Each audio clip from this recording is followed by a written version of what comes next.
Estamos en medio de la perplejidad ante las declaraciones más recientes del Sumo Pontífice y hemos visto noticias por todo lugar acerca de este tema.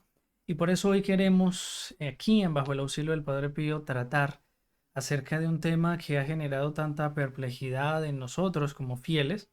Y en medio de este mes dedicado al Padre Pío, aquel que se manifestó como un hombre verdaderamente católico, como ese Cristo de manera como que visible nuevamente para el siglo XX, y queremos como Él defender esa fe que nos fue heredada de nuestros mayores y a su ejemplo perseverar en ella. Entonces vamos a tener un invitado muy especial, les pido estar muy atentos porque todo lo que hagamos en defensa de nuestra fe será por Dios bien visto y recompensado. Vamos entonces a iniciar este programa. Mi nombre es Diego Mauricio y este es su canal Bajo el Auxilio del Padre Pío.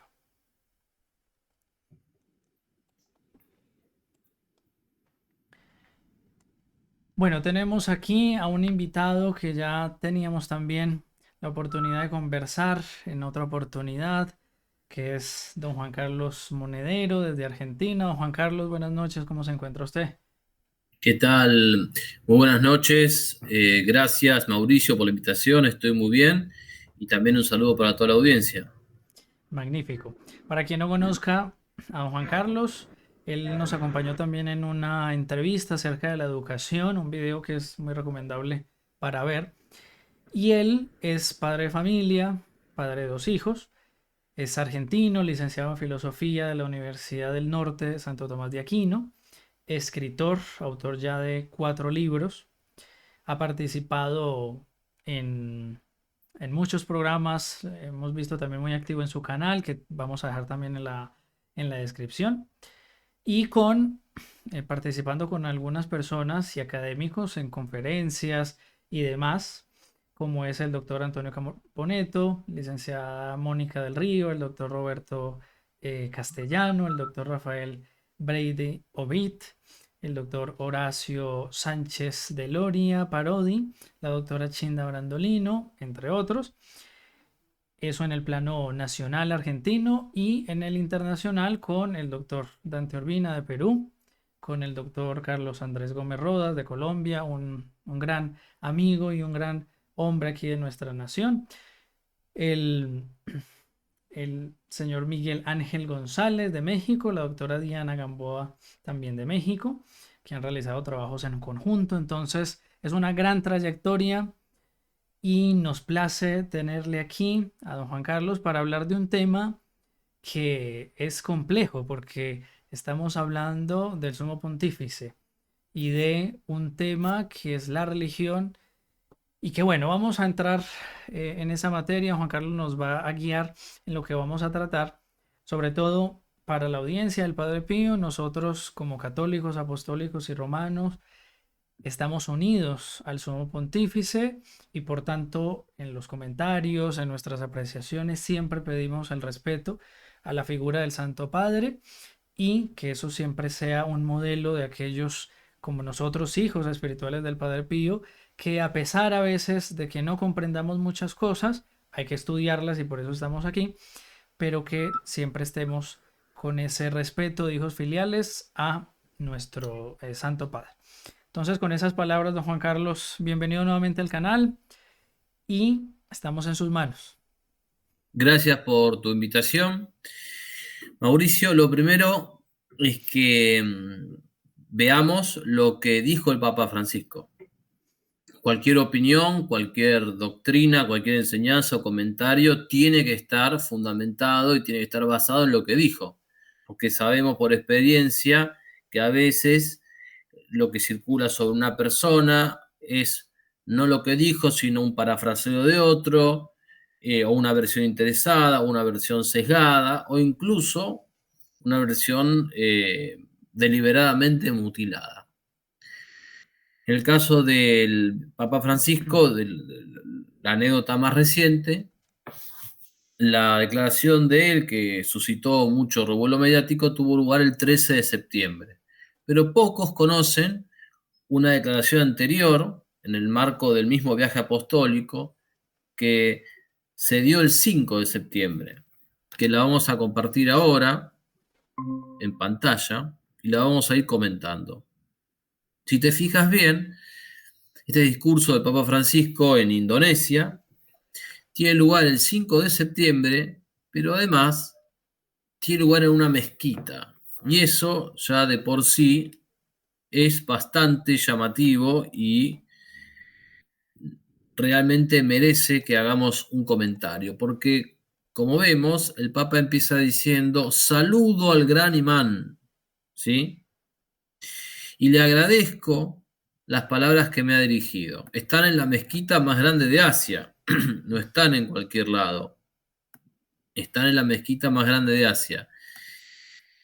Y dice Francisco que es un lugar de culto y de oración. Aquí ya, si desglosamos esto, no podemos pasar este comentario desapercibido. Porque, ¿cómo puede ser un lugar de culto y oración un lugar donde se está adorando un Dios falso? A Alá. No puede ser eso, un lugar de culto y oración. De hecho, para los mismos musulmanes, una iglesia católica que adora un Dios que no es el de ellos, tampoco es un lugar de culto y oración.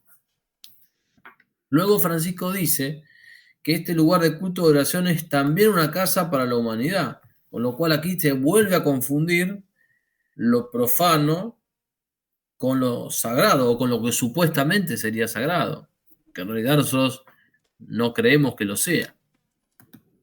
Y dice que en esta mezquita cada uno puede entrar para hacer una pausa consigo mismo, ¿sí? Una declaración extraña, ¿no? Que uno vería más normal en un psicólogo y no en un pontífice. Y dice, dar espacio a ese anhelo de infinito que lleva en el corazón cada hombre, buscar el encuentro con lo divino, y experimentar la alegría de la amistad con los demás. Es decir, aquí parece ser como si el ser humano tuviese un anhelo de infinito, que eso es verdad, tenemos un anhelo de infinito en el corazón, y buscamos el encuentro en algún lado, y bueno, la mezquita satisface ese deseo ahí, de esa gente. Y aquí de nuevo hay que distinguir, porque es cierto que el hombre tiene un anhelo de infinito, y es cierto que toda religión se apoya en ese anhelo, pero de eso no se sigue que toda religión sea verdadera. Por ejemplo, nosotros sabemos que el hombre tiene un deseo de ser amado por los demás. Claro, todo hombre.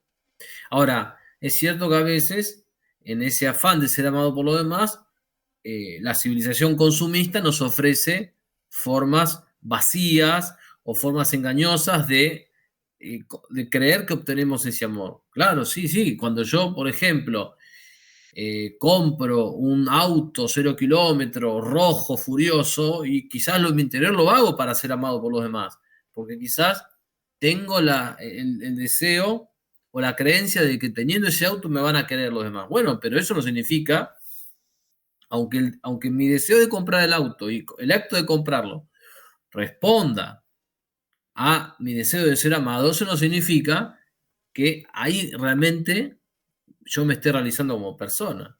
Entonces, realmente aquí hay un cierto relativismo, ¿sí? Después dice el Papa, me agrada recordar que esta mezquita, se refiere a la más grande de Asia, fue diseñada por el arquitecto Friedrich Silava, que era cristiano y ganó el concurso, ¿no? Y lo dice como diciendo, bueno, no pasa nada, no está mal que yo esté acá, porque miren, un cristiano realizó esta mezquita. Bueno, un arquitecto cristiano no debería poner su ciencia y su arte al servicio de la difusión de una religión falsa. Entonces, esto no es un punto a favor del arquitecto, al contrario, es un punto en contra del arquitecto. O sea, este comentario habla mal del arquitecto, no habla bien del arquitecto. ¿Sí?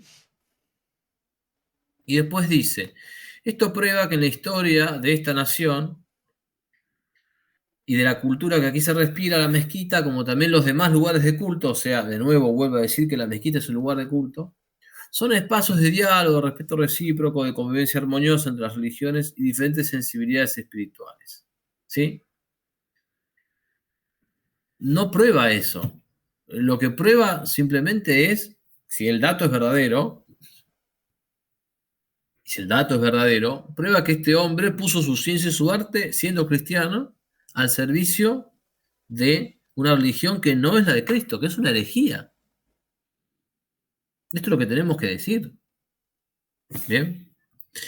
Entonces, si no vamos a continuar con este, porque este es solamente un botón de muestra, pero fíjense la cantidad de errores, confusiones, inexactitudes que vemos solamente en 2 o 3 párrafos de esta declaración, Mauricio.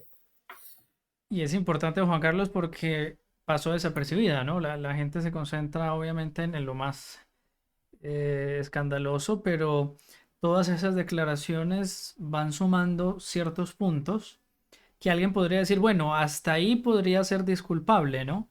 Ya la afirmación más fuerte, entonces ahí sí no. Pero en realidad, como usted lo ha analizado, sí tiene problemas y son, diría yo, en mi entendimiento, son varios y con consecuencias cada vez mayores, ¿no? Exactamente. Vamos ahora a la declaración del 13 de septiembre, que es la que eh, circuló ampliamente, ¿no?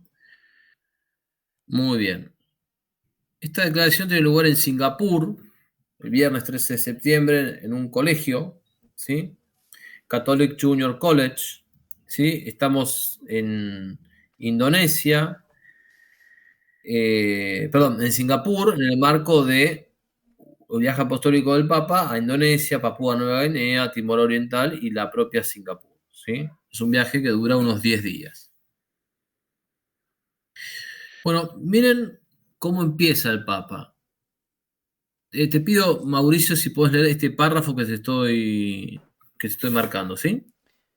Sí. La juventud es valiente y a la juventud le gusta encaminarse hacia la verdad, abrirse camino, ser creativa. Y la juventud debe tener cuidado de no caer en lo que tú has señalado, ser críticos de salón, palabras y más palabras.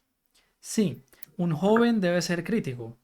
Un joven que no critica no va por buen camino, pero debe ser constructivo en su crítica, porque hay también una crítica destructiva, la de aquel que hace muchas críticas, pero no construye un camino nuevo.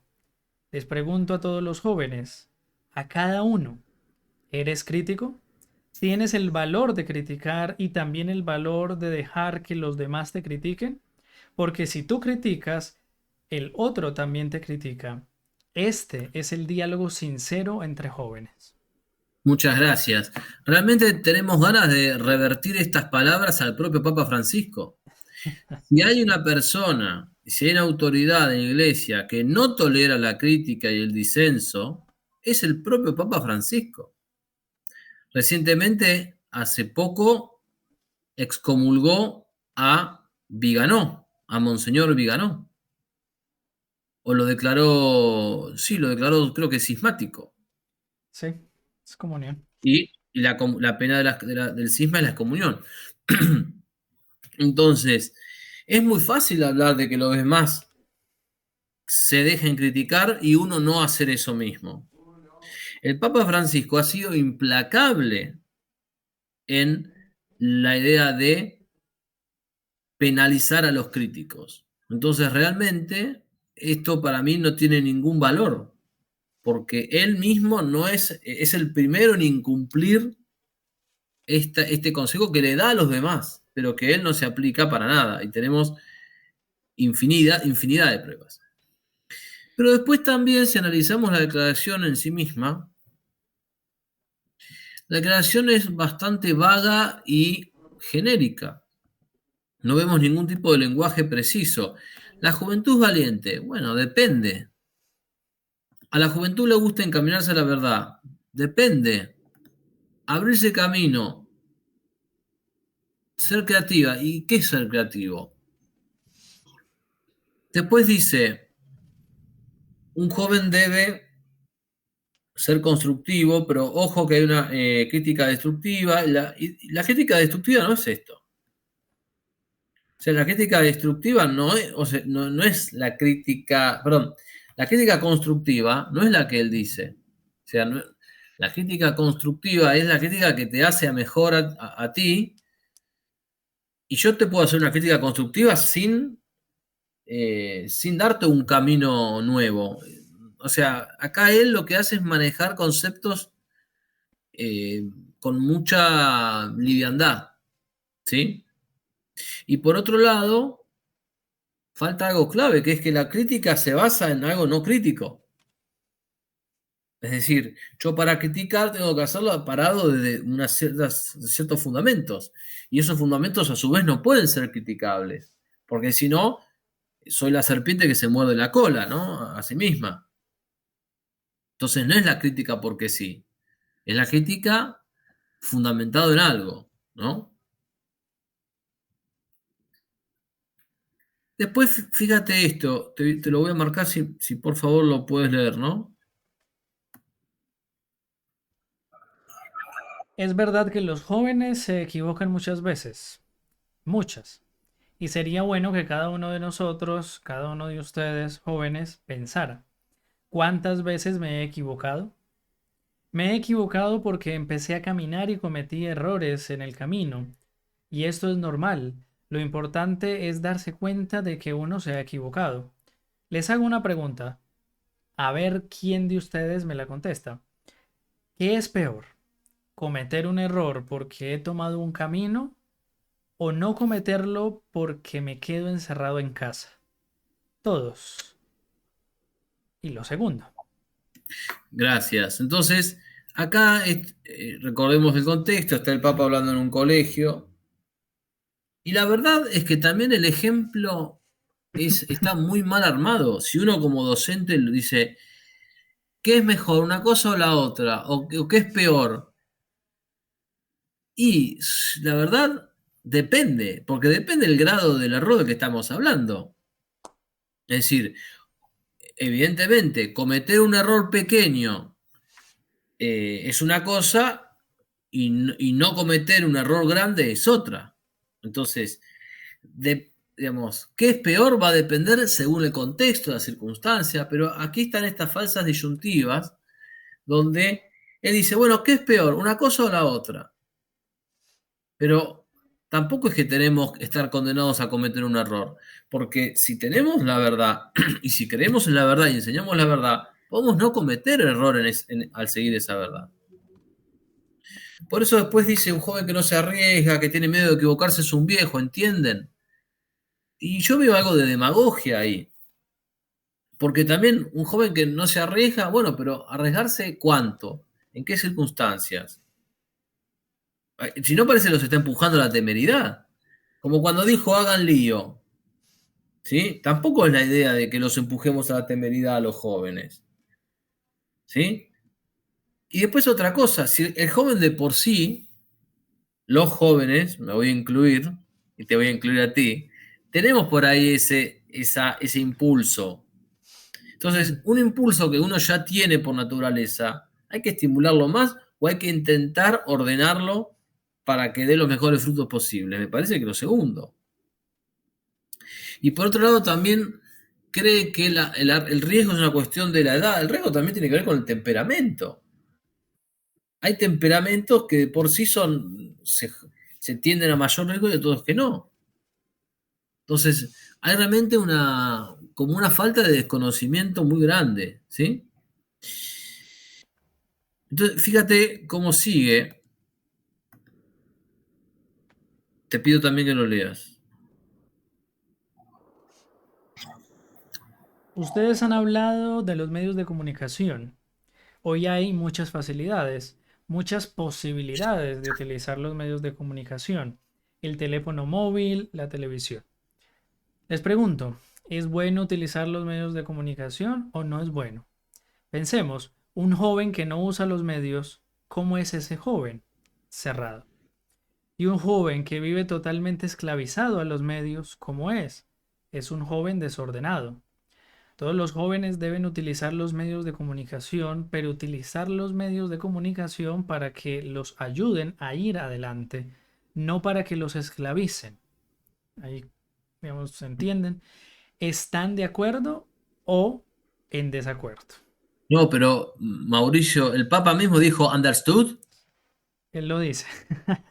Claro, o sea, Claro, fíjate que también acá estamos como ante un Papa que no habla como Papa, claro, sí. como si fuese un animador. Y este cambio de formas habla de un cambio de fondo, de mentalidad. Alguien diría, ¿no? Porque está con jóvenes, entonces quiere ser un poco más agradable, ¿no? Pero él tiene que ser el Papa, no tiene Esa es que la ser un cuestión. animador. Yo no me imagino a San Pedro diciéndome, ¿understood? O tú te imaginas a nuestro Señor Jesucristo hablando con niños y jóvenes hablando así, no. Es verdad. O sea, excepto que San Pedro no sea el modelo y que Cristo no sea el modelo. Ah, bueno, ahí estamos ante otra cosa. Pero vayamos a desglosar este comentario, ya antes porque como ven, la audiencia es mucho más que la frase esa. Claro, el Papa propone como dos extremos, ¿no? Bueno, el cerrado y el desordenado. Claro, hay que llegar a un término medio, ¿no? La virtud. Pero a mí me parece como engañoso el ejemplo, porque hoy los jóvenes que están desordenados en proporción serán el 95%, el 90%. O sea, hoy es mucho más fácil que tú uses mal los medios a que los uses bien. ¿Cuántos jóvenes pueden estar realmente cerrados a los medios total y absolutamente? El 0,1%. Entonces, a mí me parece que tratar dos problemas, uno que pesa 90% y otro que pesa 0,1%, y tratarlos como equivalentes, me parece una falta de juicio enorme. Por otro lado, yo no veo que haya algo intrínsecamente malo en gente que no quiere usar los medios de comunicación. Claro. Sí, eso iba a No, no, comentar yo, que dice el cerrado, o sea, alguien que no usa un joven, que no usa tiene los medios razones es para estar cerrado. cerrado. Tiene buenas razones para estar cerrado. Un joven que está en el campo o en fin, o que no ve necesidad de usar, o sea, ¿por qué? ¿Y por qué ese cerrado se le da una connotación de malo, ¿no? De que Claro, cerrado es ya que es algo malo.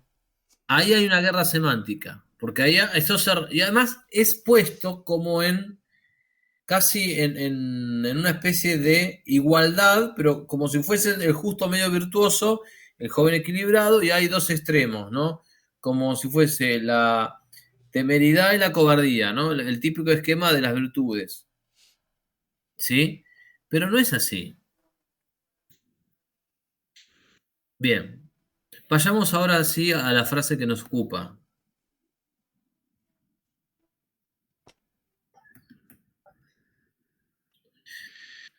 Te pido que leas esta parte, por favor. Una de las cosas que más me ha impresionado de ustedes, los jóvenes que están aquí, es la capacidad de diálogo interreligioso. Y esto es muy importante porque si empiezan a discutir, mi religión es más importante que la tuya, la mía es la verdadera, en cambio la tuya no es verdadera, ¿a dónde lleva todo esto? ¿A dónde? Que alguien responda. ¿A dónde? Alguien responde. A la destrucción. Y así es. Todas las religiones son un camino para llegar a Dios. Y hago una comparación. Son como diferentes lenguas, como distintos idiomas para llegar allí, porque Dios es Dios para todo. Gracias. Bueno, primero voy a empezar con algo de mi experiencia como docente.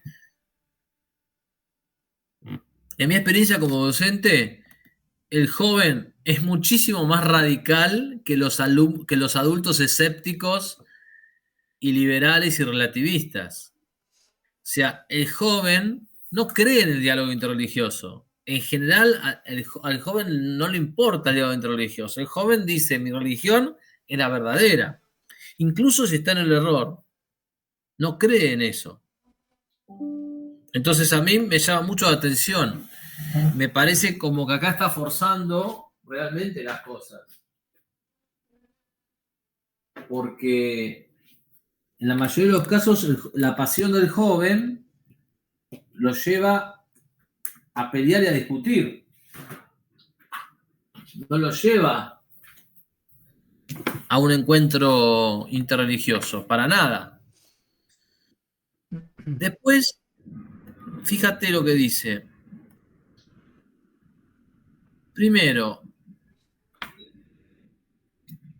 dice, bueno, la mía es más importante, la tuya no es verdadera. Bueno, ¿a dónde lleva todo esto? No lleva a la destrucción.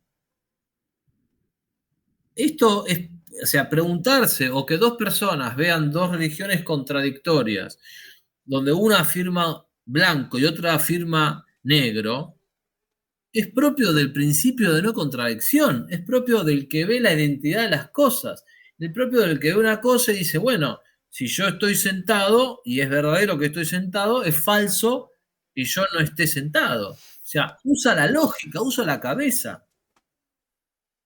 Por lo tanto, a la destrucción lleva realmente pisotear el principio de no contradicción. La declaración de Francisco pisotea el principio de no contradicción, porque no todas las religiones son un camino para llegar a Dios. No. Hay una religión verdadera y no puede ser todas las religiones verdaderas al mismo tiempo. ¿Por qué? Porque afirman cosas incompatibles entre sí. La identidad de Jesucristo. Empecemos con eso.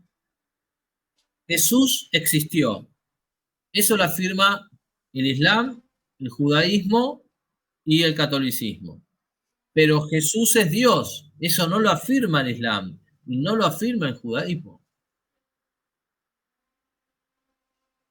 María es madre de Dios. Sí, el Islam a veces puede ser que le dé un cierto lugar, reconocimiento a la Virgen, pero es la madre de un gran hombre que es Jesús y Jesús no es Dios. Un profeta para ellos. Es un profeta, claro. Entonces, ¿de qué estamos hablando cuando decimos, no, el Dios de todos? Eso, Dios es el Dios de todos en el sentido que es el creador de todos. Sí, porque todos fueron creados por el mismo Dios. Ahora, si Dios es el Dios de todos en ese sentido, eso es verdadero. Ahora, decir que todos invocan a Dios de maneras distintas, eso no es verdadero. Porque Dios no puede inspirar una cosa y la contradictoria. No puede decirle a los musulmanes, mi hijo Jesucristo no es Dios. Y a los católicos, mi hijo Jesucristo es Dios. Y a los judíos, mi hijo Jesucristo es un farsante, que es lo que los judíos creen.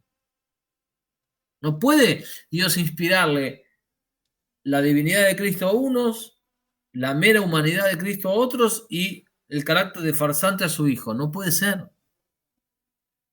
Esto es que es tan obvio que realmente lo preocupante es que esta declaración pueda confundir a los católicos y a la gente en general.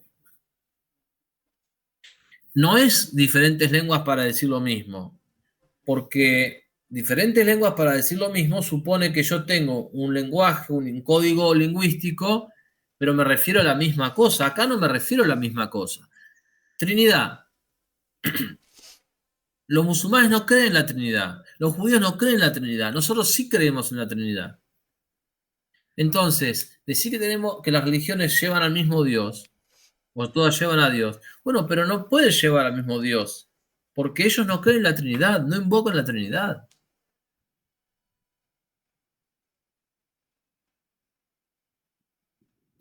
Por eso mira lo que sigue después. Te pido que lo marque. Em, Solo Que hay lo un lea. Dios. Solo hay un Dios. Y nosotros, nuestras religiones son lenguas, caminos para llegar a Dios. Uno es Sikhs, bueno, otro musulmán, hindú, cristiano, aunque son caminos diferentes. Otra vez, understood. Sin embargo, para el diálogo interreligioso entre los jóvenes se requiere valentía, porque la juventud es la edad de la valentía. Para decir la verdad se requiere valentía. Sí. Para hacer un diálogo interreligioso no se requiere ninguna valentía.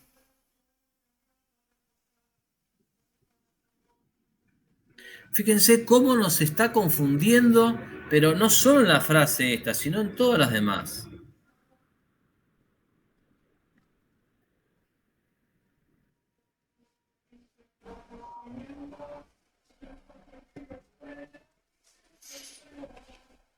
En eso, cuando sale esa noticia, obviamente las personas no se ponen a leer el documento ni pensarlo, sino que o lo ven de las noticias del mundo o directamente de algún comentarista y los hay de todos los índoles, ¿no? Aquellos ya más vacantistas o algunos incluso que escuché como en dos vertientes, uno tratar de justificar al Papa salvándolo de cualquier modo y otros tratando de justificarlo por medio de otras declaraciones del concilio, de otros papas, bueno, de alguna manera como de acomodar la cosa y que no sea como tanto el impacto. Pero la perplejidad, digamos, primera es el papa que es infalible, y el papa nos está diciendo esto. Y luego el papa que también es guardián de la fe, ¿no? Pero primero ese punto. El Papa siendo infalible da esta declaración. Los protestantes, por ejemplo, para ellos fue una, una comidilla porque, miren, el Papa está negando que el cristianismo sea la verdadera religión y por tanto eso es herético y bueno, porque si él es infalible no podría decir eso. ¿Qué podríamos comentar de eso, Juan Carlos? Haces muy bien hacerme esta pregunta. Yo vi lo mismo que tú. Vi lo mismo en el sentido de que circulan ciertos apologetas protestantes o influencers protestantes que aprovecharon y dijeron, sí, ven aquí el Papa Francisco y no, que el Papa es infalible. Claro, a ver, es bueno que aclaremos. Infalible solamente es Dios. Infalible solamente es Dios. Los papas pueden participar de la infalibilidad de Dios en actos muy específicos que la Iglesia ha enseñado que tienen lugar cuando el Papa define una doctrina utilizando la autoridad apostólica papal. Es decir, no cuando enseña, no cuando habla, no cuando escribe, ni siquiera cuando publica una encíclica, sino cuando el Papa define una doctrina. Esto no es algo que yo me saco de la galera para escapar a los argumentos de los protestantes.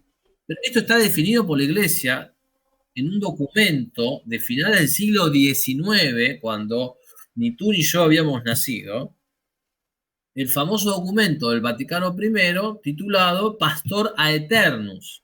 En el punto 4 de Pastor Aeternus explica exactamente cómo será esa infalibilidad. Y lo voy a poner en pantalla, mi estimado. Sí, mejor así lo tenemos.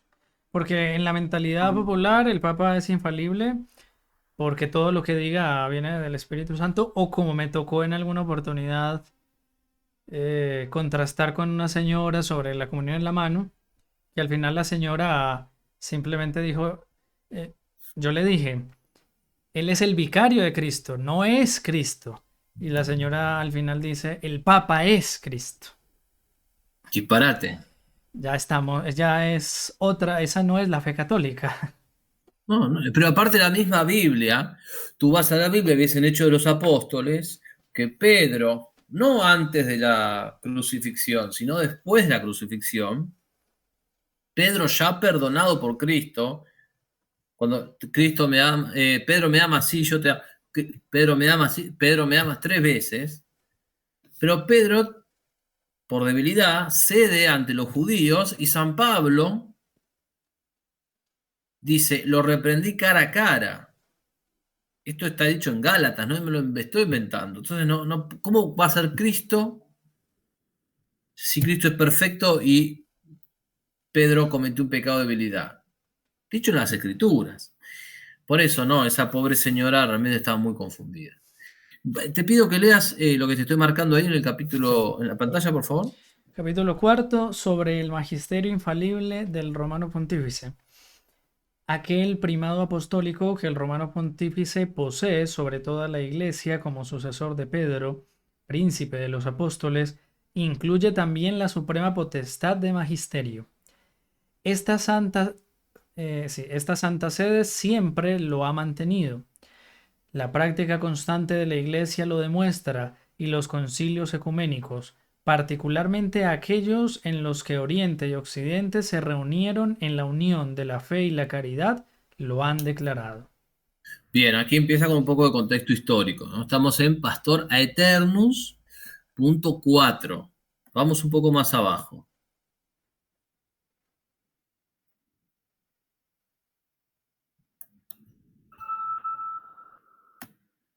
Te pido que leas esto. Con la aprobación del Segundo Concilio de León, los griegos hicieron la siguiente profesión. La Santa Iglesia Romana posee el supremo y pleno primado y principado sobre toda la Iglesia Católica. Ella verdadera y humildemente reconoce que ha recibido este, junto con la plenitud de potestad del mismo Señor en el bienaventurado Pedro, príncipe y cabeza de los apóstoles, cuyo sucesor es el romano pontífice, y puesto que ella tiene más que las demás, el deber de defender la verdad de la fe, si surgieran preguntas concernientes a la fe, es por su juicio que éstas deben ser definidas. Es interesante que son los griegos los que hacen esta profesión y dicen que la sede de Roma es la que define, ¿no? Y que incluso dice que también esto está dicho por el Concilio de Florencia. Te pido que lo leas. Finalmente se encuentra la definición del Concilio de Florencia. El romano pontífice es el verdadero vicario de Cristo, la cabeza de toda la Iglesia y el padre y maestro de todos los cristianos, y a él fue transmitida en el bienaventurado Pedro por nuestro Señor Jesucristo la plena potestad de cuidar, regir y gobernar a la Iglesia universal. Ahora pasemos a ver las condiciones en que se da esta infalibilidad, ¿sí? ¿Y para qué se da, no? Te pido que lo leas. Así el Espíritu Santo fue prometido a los sucesores de San Pedro, no de manera que ellos pudieran, por revelación suya, dar a conocer alguna nueva doctrina, sino que, por asistencia suya, ellos pudieran guardar santamente y exponer fielmente la revelación transmitida por los apóstoles, es decir, el depósito de la fe. Entonces, el poder que Dios les da a Pedro y a sus sucesores no es para inventar una doctrina que yo se les ocurra, sino para confirmar en la fe el depósito de la fe y para confirmar en la fe a sus hermanos, o sea, a nosotros, a los fieles. Y importante para lo que nos atañe es lo de exponer fielmente, ¿no? No es lo que yo pueda pensar, sino lo que he recibido. Exacto. Por eso el concepto de tradición, lo que he recibido. Y aquí viene la definición. Te pido que lo leas. Por esto, adhiriéndonos fielmente a la tradición recibida de los inicios de la fe cristiana, para gloria de Dios nuestro Salvador, exaltación de la religión católica y salvación del pueblo cristiano, con la aprobación del Sagrado Concilio, enseñamos y definimos como dogma divinamente revelado que el romano pontífice, cuando habla ex cátedra, esto es, cuando en el ejercicio de su oficio de pastor y maestro de todos los cristianos, en virtud de su suprema autoridad apostólica, define una doctrina de fe o costumbres como que debe ser sostenida por toda la Iglesia, posee por la asistencia divina que le fue prometida en el bienaventurado Pedro, aquella infalibilidad de la que el divino Redentor quiso que gozara su iglesia en la definición de la doctrina de fe y costumbres. Por esto, dichas definiciones del romano pontífice son en sí mismas, y no por el consentimiento de la iglesia, irreformables. Entonces, fíjense cómo está construido esto. Esto se lo digo especialmente a los protestantes. El romano pontífice, cuando habla es cátedra, no cuando está en una entrevista, no cuando está escribiendo, no en los sermones de los miércoles, no cuando publica un libro, no cuando habla con su mayordomo, sino cuando habla es cátedra. Y dice, esto es, cuando en el ejercicio de su oficio de pastor y maestro define una doctrina, no enseña una doctrina, sino que define una doctrina de fe o de costumbres, en este caso goza de la infalibilidad. Y la infalibilidad es de Dios. Tanto es así que esta interpretación o esta doctrina justamente de la infalibilidad, también la vemos dicha de otra manera en otro documento de la Iglesia, que es el Código de Derecho Canónico. Permíteme ponerlo en pantalla. Vamos al código. ¿Sí? Te pido que leas el punto 749, inciso 1. En virtud de su oficio, el sumo pontífice goza de la infalibilidad en el magisterio, cuando, como supremo pastor y doctor de todos los fieles, a quien compete confirmar en la fe a sus hermanos, proclama por un acto definitivo la doctrina que debe sostenerse en materia de fe y de costumbres. Y fíjate, el inciso 2 habla, bueno, la infalibilidad también de los obispos en comunión con el Papa, etc. Pero mira el inciso 3, que es clave. Te pido que lo leas. Ninguna doctrina se considera definida infaliblemente si no consta así de modo manifiesto. Esto es clave, porque entonces, cosas que hayan dicho el Papa, pero no solamente este Papa, Benedicto, Juan Pablo II, Pablo VI, Juan XXIII, Pío XII, Pío XI, Benedicto XV, los que ustedes quieran, ¿sí? Una afirmación del Papa puede ser verdadera, pero eso no significa que sea infalible. Verdadera e infalible son dos conceptos distintos. Verdadero significa que está adecuado con la realidad, e infalible es que no puede fallar. El Papa San Pío X fue un papa extraordinario. Pío XII fue un gran papa. Ahora eso no significa que eran infalibles en sus decisiones, sus afirmaciones, sus decisiones disciplinares. ¿Eran adecuadas o no? Y seguramente habrán fallado alguna vez. Entonces, nosotros no tenemos una doctrina que no admite el reduccionismo de algunos protestantes que, para hacernos quedar mal, generan con esto un hombre de paja. ¿Sí? Entonces, lo que está diciendo el Papa Francisco aquí está mal, pero no compromete la infalibilidad, porque no es el Papa el infalible, sino Dios que le participa esa infalibilidad en algunos actos, y estos no son los actos donde Dios participa esa infalibilidad. Creo que es obviamente muy claro. Y la última cosa, don Juan Carlos, es que cuando uno va pensando en eso como fiel, digamos, de a pie, porque muchas veces, claro, nosotros analizamos eso y está muy bien y hay cierto público que está aprendiendo de su fe o en la apologética, bueno, es un público, pero que a veces a mí me parece un poco cerrado porque no es el gran público, o sea, no es el católico de a pie y demás, que simplemente escucha eso, entiende que, claro, no es que el Papa sea infalible en cada cosa que diga, pero que queda con la perplejidad de decir, bueno, el Papa, siendo el Papa, guardián de la fe, siendo el primero que debería enseñar lo que es recto, no lo hace. y queda como un problema de conciencia, como puede también ser una tentación del demonio. ¿Qué podríamos decirles a estos católicos? Porque al fin y al cabo es, voy a decirlo en mis términos, con estas cosas uno se siente herido, porque no se ve representada la fe católica en el Santo Padre, al menos en esta declaración, y lamentablemente hay que decir, no es la única.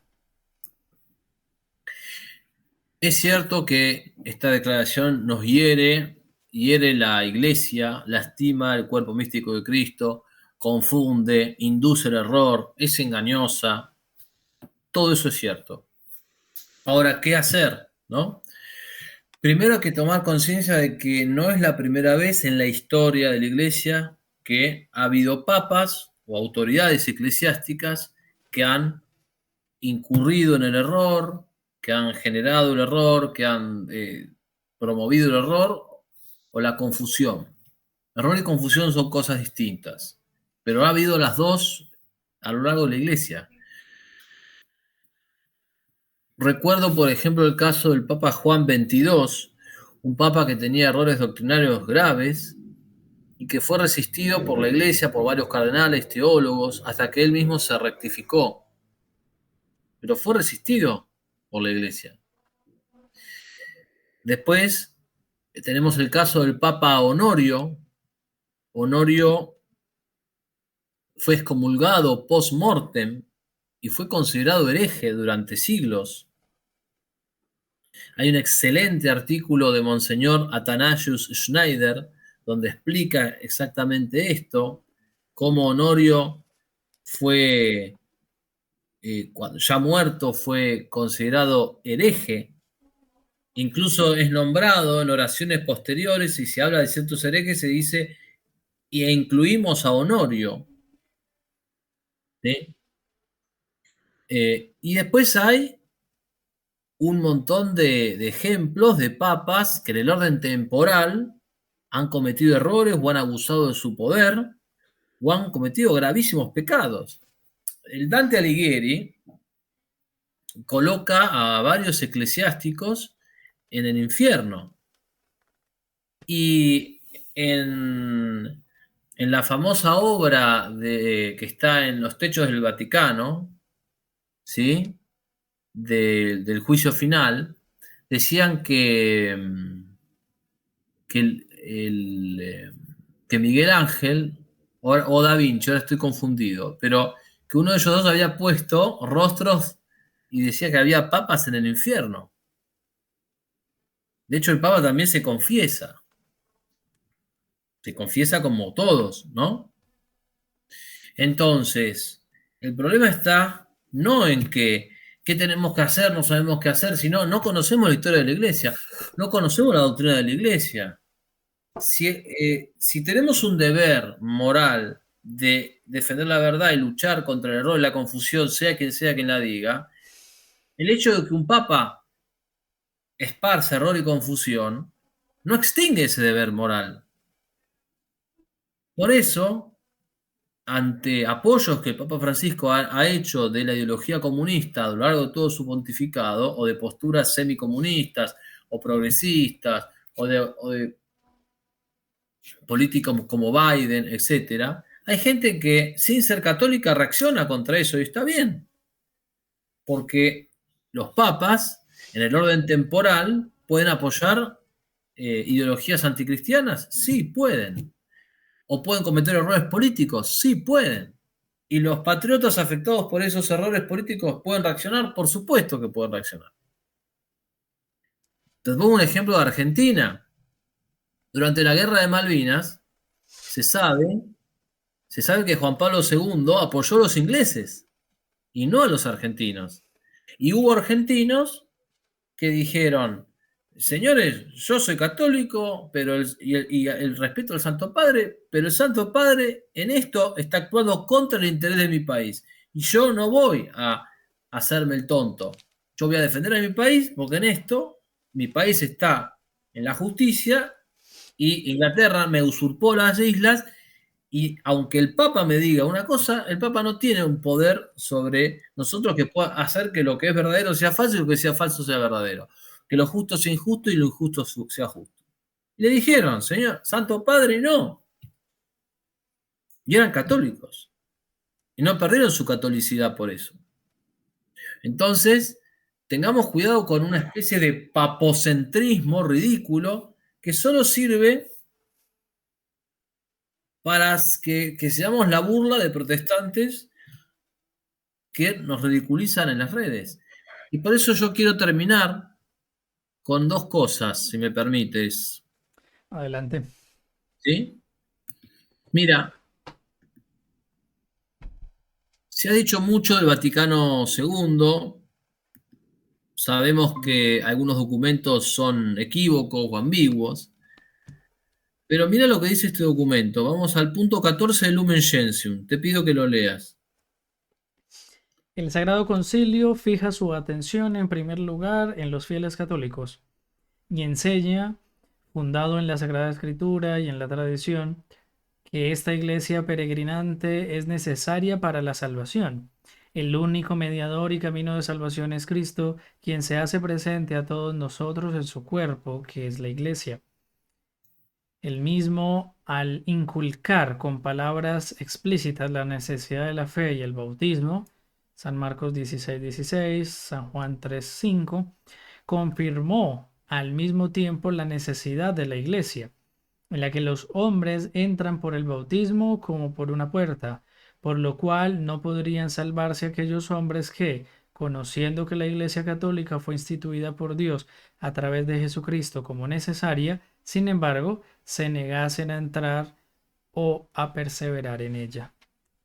Fíjate qué bien que está dicho. O sea, lo que está diciendo es, aquellos que saben la verdad y la niegan, no pueden salvarse. Entonces, si esta es la iglesia de Cristo, entonces no es que todas las religiones son caminos válidos para llegar a Dios. O sea, esta declaración del Vaticano II es más ortodoxa que la que acaba de decir Francisco. Y por último, lo que sí también quiero compartirte son algunas frases de un artículo que publiqué hace varios años de algunos teólogos. Te pido que lo leas, por favor. Pedro no necesita nuestra adulación. Aquellos que defienden ciega e indiscriminadamente cada decisión del Sumo Pontífice son los que menoscaban la autoridad de la Santa Sede, destruyen en lugar de fortalecer sus cimientos. Melchor Cano.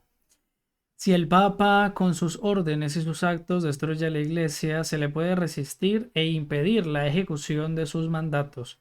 Francisco de Vitoria. Si el Papa dictara una orden contraria a las buenas costumbres, no se le ha de obedecer.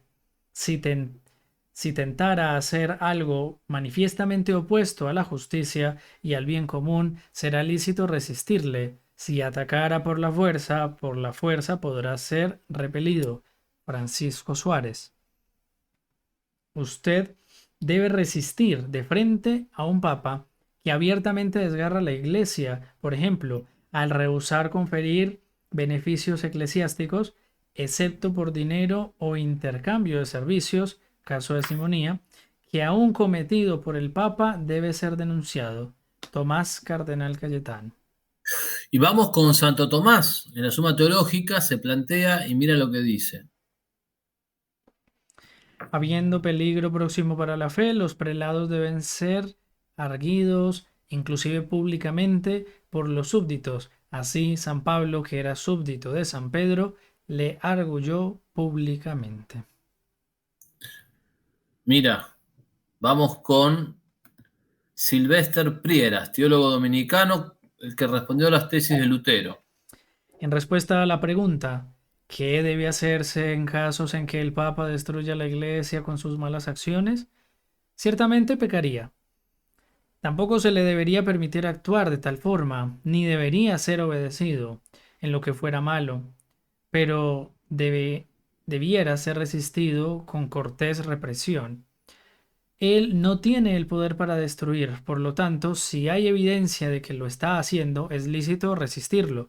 El resultado de todo esto es que si el Papa destruye la Iglesia con sus órdenes y sus actos, puede ser resistido y la ejecución de sus mandatos prevenida. El derecho a la resistencia del abuso de la autoridad de los prelados viene de la ley natural. Esto es lo que yo les decía, no es que es necesario esperar.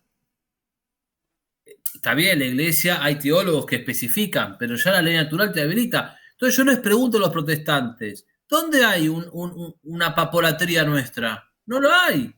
Nuestros teólogos no enseñan eso. Que haya católicos que no sepan esto es harina de otro costal.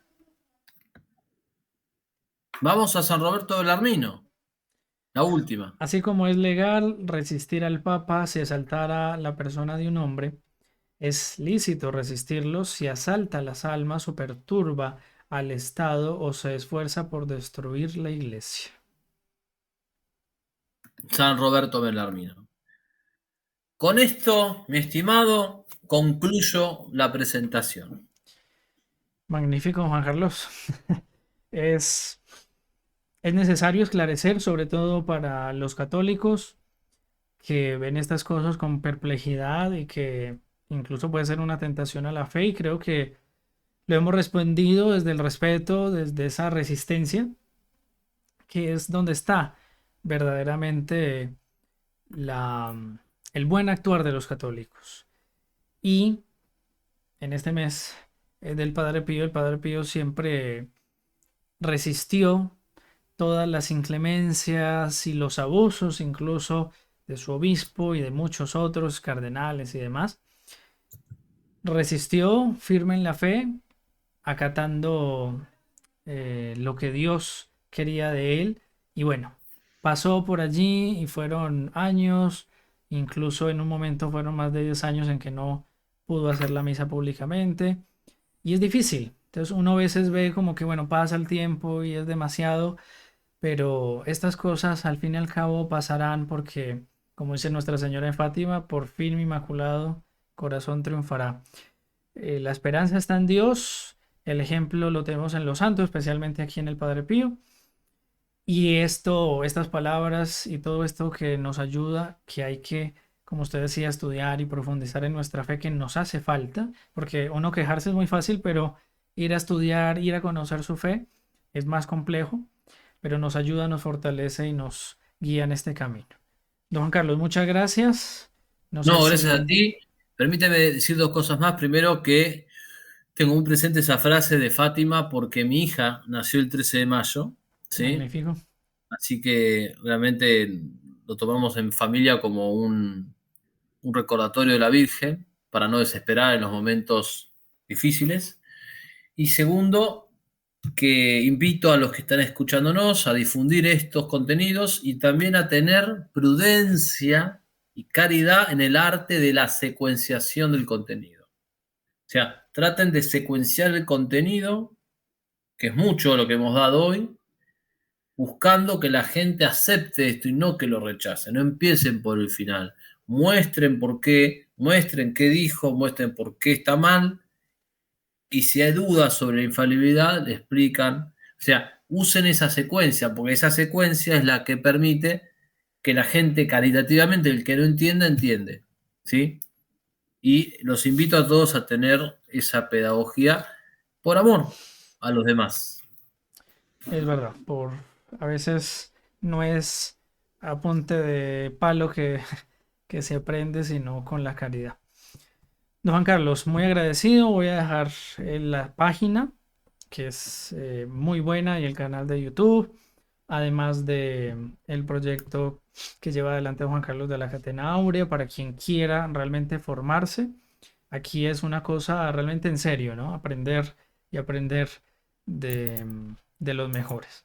Don Juan Carlos, muchas gracias, y a usted y a la audiencia, que el Padre Pío les bendiga abundantemente.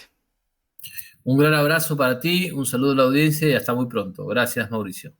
Como vos bien sabés, los enemigos tienen muchos recursos, es una batalla desigual y esto me anima a pedirte ayuda y colaboración. Cualquier tipo de aporte que puedas darme será bienvenido. Los datos para contribuir figuran en la descripción de este video y en el primer comentario del mismo. Tengamos en cuenta que hoy con 400 pesos argentinos podemos pagar un café con leche, lo cual es menos de $2. Si no podés contribuir económicamente, no te preocupes, también se puede ayudar difundiendo los contenidos en las redes sociales. Pongamos nuestros 5 panes y 2 peces y Dios hará el resto. Muchísimas gracias y hasta pronto.